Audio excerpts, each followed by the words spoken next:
Pemirsa, salah satu pemikiran Mochtar Riyadi yang ia tuangkan dalam buku autobiografinya Manusia Ide adalah potensi yang dimiliki Indonesia untuk membangun dan menuju kebangkitan ekonomi nasional. Menurut Mochtar Riyadi, hal ini akan dicapai dengan pembangunan infrastruktur di semua sektor secara berkelanjutan. Dan untuk membahas bagaimana pembangunan proyek infrastruktur nasional saat ini, kita akan berbincang bersama Kepala Badan Pengembangan Infrastruktur Wilayah Kementerian PU dan Perumahan Rakyat, Hermanto Dardak. Selamat sore Pak Hermanto. Selamat sore Mbak Tasya. Terima kasih sudah hadir di studio kami. Kita membahas tentang bukunya Pak Mochtar Riyadi saat ini. Kalau Bapak sendiri melihat sosok Mochtar Riyadi, inspirasi apa yang bisa didapat dari seorang Mochtar Riyadi dalam kaitannya dengan pembangunan infrastruktur? Ya, tadi intinya kami lihat di buku dan tadi yang sudah dipaparkan tadi bahwa beliau adalah sosok visioner yang penuh ide ya. Dan kita ikuti tadi bagaimana perjalanan beliau, paling nggak terkait infrastruktur tentunya, bagaimana sejauh ini beliau sudah banyak membangun properti, membangun infrastruktur dan juga tadi perkotaan ya. Mbak Tasya, jadi sekarang ini kita di pemerintah juga penekanannya itu lebih ke pengembangan wilayah.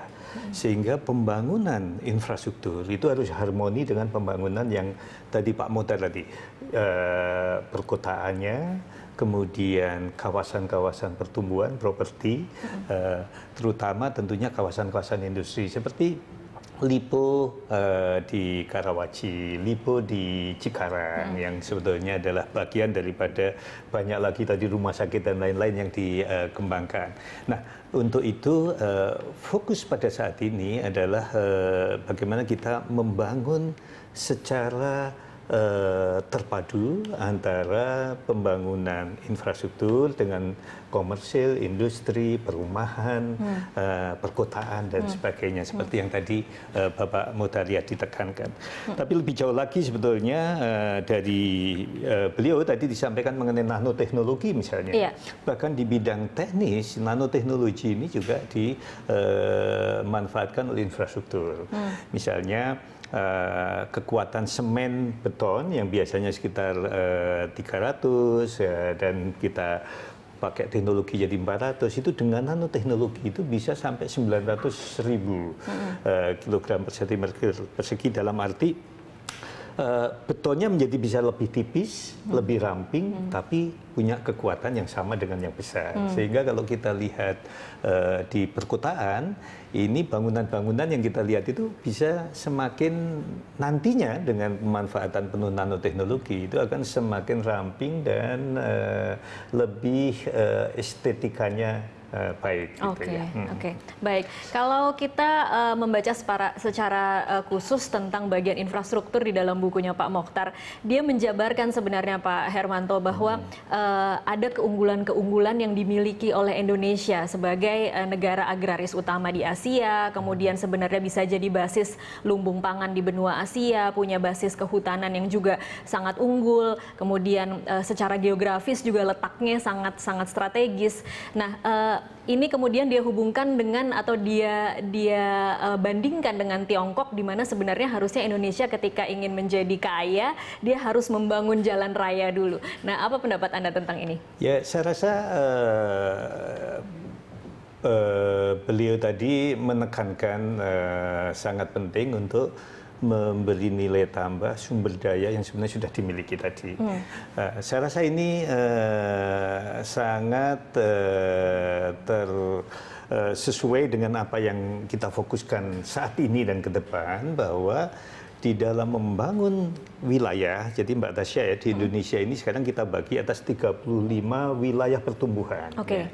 Di mana kita mencoba melihat wilayah pertumbuhan yang kalau kita investasi kecil outputnya besar gitu ya, kayak atau Pareto lah kalau di situ.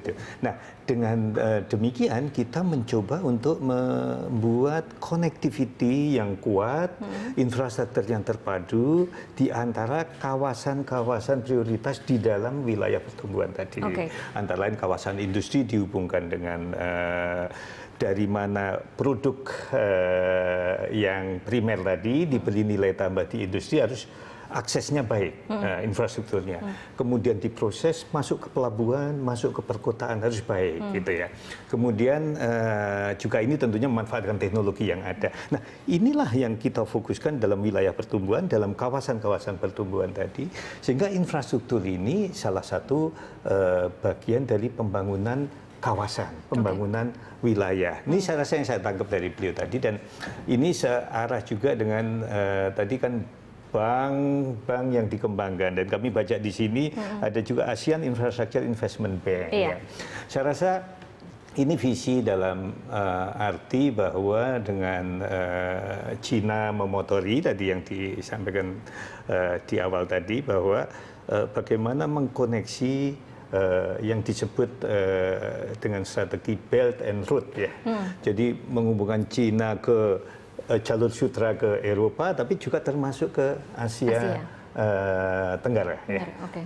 Nah, ini kebetulan dengan ASEAN kita, yang Belt itu lewat darat, sebetulnya kita juga mengikuti dengan Asia Highway, di mana terutama di Jawa dan Sumatera kita padukan untuk mendorong lebih cepat lagi bagaimana wilayah-wilayah pertumbuhan tadi bisa betul-betul memanfaatkan produk-produk yang dihasilkan. Misalnya begini, Mbak Tasya, di wilayah pertumbuhan Medan menuju ke Dumai, Pekanbaru. Di situ ada Danau Toba, kita dukung tentunya, bagaimana pusat wisata tadi. Ada Semanggi yang sebetulnya menghasilkan sawit, ya, pusat sawit yang kemudian diberi nilai tambah. Kita bangun industri di sana. Kebetulan Unilever sudah masuk di sana. Kita bangun sama-sama akses menuju Kuala Tanjung, pelabuhannya yang akan menjadi hub kita, pelabuhan utama kita. Nah, dengan demikian proses nilai tambahnya dilakukan menjadi biofuel, menjadi kosmetik dan lain-lain. Ini bisa langsung dibawa ke pelabuhan untuk dipasarkan. Ekspor maupun di dalam lokasi-lokasi di Indonesia. Saya rasa inilah yang menjadi penting, dan ini akan terdukung dengan adanya tadi bank yang beliau juga menekankan di dalam tulisan ini untuk koridor perdamaian maritim Indonesia. Mbak Tasya, ya, Belt and Road ya, roadnya itu sebetulnya lebih kepada bagaimana menghubungkan pelabuhan-pelabuhan utama ya, dari sana menuju ke Indonesia, terutama tadi ditekankan bahwa kita negara maritim. Jadi harus kita sudah tuangkan rencana pengembangan pelabuhan-pelabuhan utama di Indonesia. Pelabuhan utama, pengumpul, dan juga tentunya pengumpannya. Nah, dari pelabuhan-pelabuhan tadi tentunya maupun sosial ekonomik seperti kota maritim, itu terkait dengan yang di Belt tadi di darat. Dan inilah yang kita punya konsep misalnya kayak tol laut yang tadi linknya bukan hanya di Indonesia, tapi Indonesia sudah siap dengan tadi, dan ini bagian daripada pengembangan menuju tadi konektivitas yang disebut Belt and Road tadi. Belt and Road. Oke, baik. Kita akan lanjutkan di segmen selanjutnya, Pak Hermanto. Pemirsa tetaplah bersama kami.